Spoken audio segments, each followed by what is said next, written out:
कभी कभी नौजवान, कभी कभी बहनें, कभी कभी बुजुर्ग उन साड़ों की लड़ाई के शिकार होते हैं, मौत के घाट उतर जाते हैं।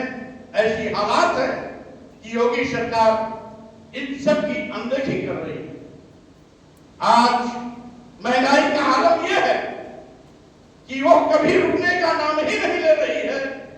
रोजाना महंगाई आसमान पर चढ़ती जा रही है और महंगाई के चलते आम लोगों का जीवन जीना दूभर हो गया। यही नहीं साथियों, आप जानते हैं बेतहाशा गरीबी बढ़ी है। माननीय प्रधानमंत्री जी भारत को विश्व गुरु बनाने का सपना दिखाते हैं, लेकिन शायद उनको ये नहीं मालूम कि माननीय प्रधानमंत्री जब से सत्ता में आए गरीबों की संख्या लगातार बढ़ती जा रही है। 140 करोड़ की आबादी में 80 करोड़ लोगों की जिंदगी 5 किलो 10 किलो चावल पर आगे सिमट गई। अब जो 80 करोड़ परिवार 5 किलो 10 किलो चावल पर जिंदगी बिताने के लिए मजबूर है, क्या वो अपने बेटे बेटी को विश्वविद्यालय पढ़ाने का सपना देख सकता है? क्या अपने बेटे बेटी को doctor, engineer, professor, advocate, IAS, IPS बनाने का सपना देख सकता है क्या?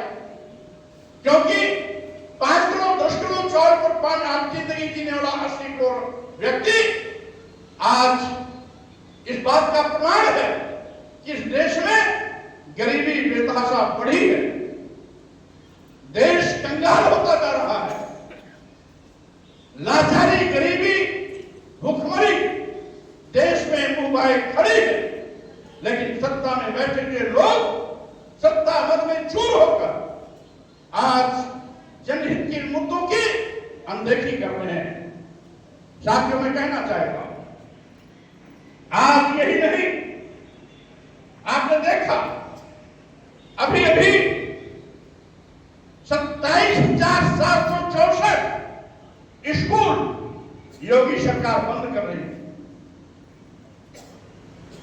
अपनी जनता पार्टी ने पुरजोर विधानसभा के सामने उसका विरोध किया, सभी जिला मुख्यालयों में विरोध किया, विकास खंडों में विरोध किया। नतीजा हुआ कि योगी सरकार को घुटना टेकना पड़ा, स्कूल बंद करने का फैसला वापस लेना पड़ा। साथियों, मैं कह सकता हूं यह लोकतंत्र की जीत है। और साथियों, ये अपनी जनता पार्टी और लोक मोर्चा के कार्यकर्ताओं की जीत, उनके सम्मान की जीत है कि उन्होंने गांव के स्कूलों को बंद होने से बचाया। मैं पूछना चाहता हूं योगी जी से, एक और स्कूल बंद करने का फरमान जारी हो रहा है और दूसरी ओर हर 400 मीटर 500 मीटर पर शराब की दुकानें खुलती जा रही हैं। यहां हमारे पत्रकार बंधु भी हैं। आखिर योगी सरकार से शराब की दुकानों का क्या लेना देना?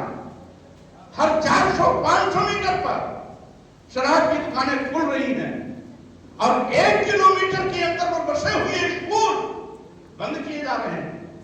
योगी सरकार में उल्टी गंगा बह रही है। जहां गांव के गरीब बच्चे पढ़ते हैं उन स्कूलों के बंद होने का फरमान जारी किया जाता है और हर 400 मीटर 500 मीटर पर शराब की दुकानें खोली जा रही हैं। ये देश को बर्बाद करने का एक साजिश है कि देश के गरीबों को स्कूल की पढ़ाई से वंचित करो और उनको शराब की दुकान का रास्ता दिखाओ।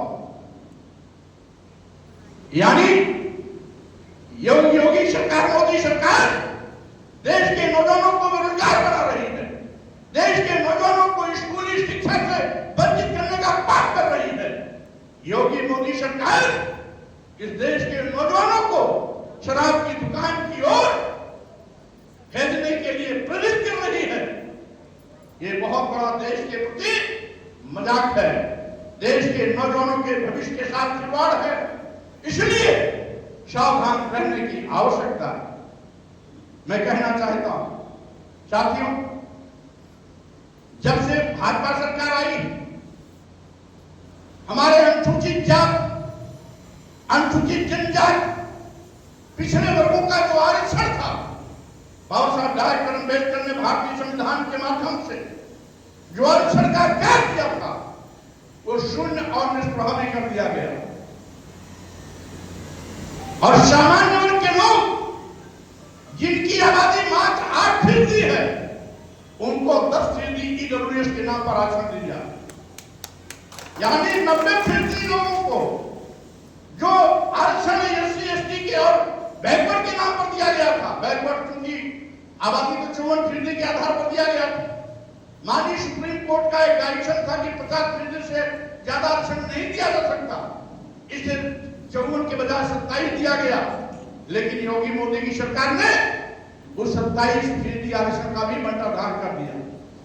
एससी एसटी के आरक्षण जो 23% मिलता था, उसको भी खत्म कर दिया, शून्य कर दिया।